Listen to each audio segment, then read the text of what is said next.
आवाजलाई पनि साथ दिएर सम्पूर्ण महानुभावहरूलाई यो र्यालीमा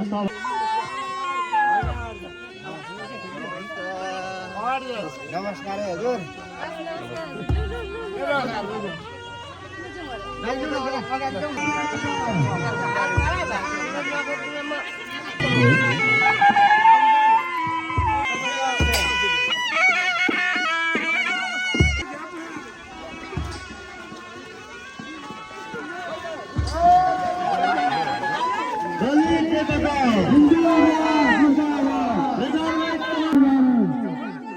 कुरा थाहै छ र अधिकार भन्ने कुरा सबै आफै भन्दै जानुपर्ने रहेछ। यो दलित समुदायको मात्रै होइन, यो नितान्त यो गाउँपालिका कार्यक्रम यसरी बुझिदिन मलाई चाहिँ माग लाग्छ।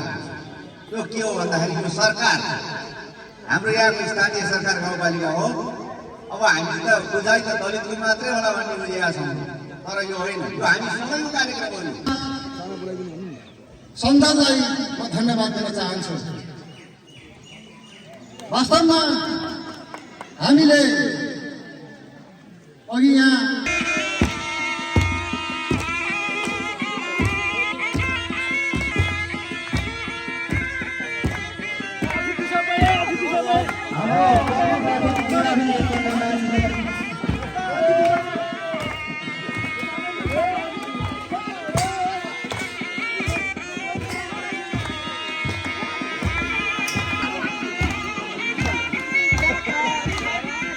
ल सबैले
मेरो व्यक्तिगत रङ्गमञ्च तालुका तर्फबाट स्वीकार्नुहोस् न्यानो अभिवादन। नमस्कार। वास्तवमा यो छुवाछुतको बारेमा त धेरै विश्लेषण भइसकेको छ, मैले धेरै कुरा गर्न चाहेन र गर्नुपर्ने खासै देखिँदैन। तर एउटा कुरो चाहिँ यहाँले आज 19 वर्ष पार गर्दै गर्दा छुवाछुतका कुरा अहिले पनि अन्त्य भएको छैन। त्यस हुनाले हामी यसलाई अन्त्य गर्नको निमित्त यहाँ छुवाछुत भेदभाव विरुद्ध सचेतनामूलक कार्यक्रममा उपस्थित हुनुभएको छ। दलित भन्छ रगत बगाएको छैन, त्यो नेपाल एकीकरणमा विषय नगर्छु भने तपाईँले रगत बगाएको थियो र 10 वर्षसम्ममा सबभन्दा पहिलो रगत बगाउने दिलबहादुर रम्केल सार्की थियो भने आज नेपालको इतिहासलाई इन्वेस्ट गर्ने विषयमा यो राष्ट्रलाई समुन्नत बनाउने विषयमा सारा कि सारा दलितहरूको रगत बगिरहेको छ। अनि आज तिनै दलितलाई चाहिँ उनीहरूलाई पशुभन्दा पनि बाहिर राख्न मिल्छ। यहाँभन्दा घृणित अवस्था अब केही पनि हुन सक्दैन। म त अहिले भन्दैछु, यहाँ 2072 सालको संविधान लेखिसके पछाडि, यति ठुलो आन्दोलन भइसके पछाडि धेरै नेता र दलगत साथीहरूले भने अब हामीले सबै कुरा मुक्त गरिसक्यौँ, यो देशको महिलाहरूलाई हामीले मुक्ति गरिसक्यौँ, दलितलाई मुक्ति गरिसक्यौँ, अनि मधेसीलाई मुस्लिमलाई सबै पिछडा वर्गलाई मुक्ति गरिसक्यौँ भन्नुभयो। तर त्यो कागजमा मात्रै लेखिया छ, संविधानमा मात्रै लेखिया छ, व्यवहारमा देखिएकै छैन। गर्न बाध्य हुनु परेको छ। उत्साहपूर्ण सहभागिताले मलाई पनि हौसाएको छ। अस्ति हामी बैठक बस्दै गर्दाखेरि यो उपस्थिति हुन्छ होला भनेर मैले कल्पना चाहिँ गरेको थिइनँ। त्यो मेरो कल्पनाभन्दा बाहिरको उपस्थितिले मलाई अत्यन्तै हर्षित तुल्याएको छ र आजको कार्यक्रममा आफ्ना भनाइहरू राख्ने जुन अवसर प्रदान गर्नुभएको छ त्यसको लागि म आयोजक साथीहरूलाई पनि विशेष धन्यवाद दिन चाहन्छु। जातीय स्वार्थ तथा सामाजिक भेदभाव विरुद्धको कार्यक्रम सञ्चालनका लागि सङ्घीय सरकारले नै आह्वान गरेको छ। सोही अनुरूप हामीले पनि हाम्रो गाउँपालिकाले एउटा बैठकबाट निर्णय गरेर दलित समाज विकासलाई यो कार्यक्रम गर्ने जिम्मेवारी प्रदान गरेका छौँ।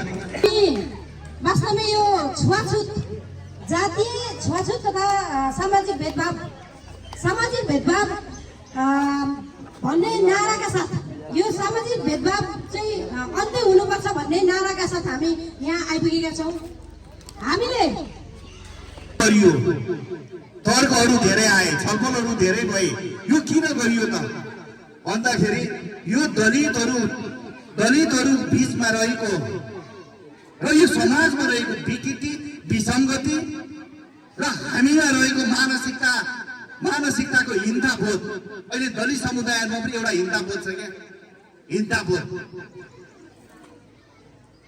यसलाई यो समाजमा छैन है, यो राज्यको कानुनमा छैन है, उन्मूलन भइसकेको छ है राज्यको तपाईको यो कानुनमा, नेपाल सरकारको चाहिँ के अरे संविधानमा अनि ऐनमा तपाईको चाहिँ छैन।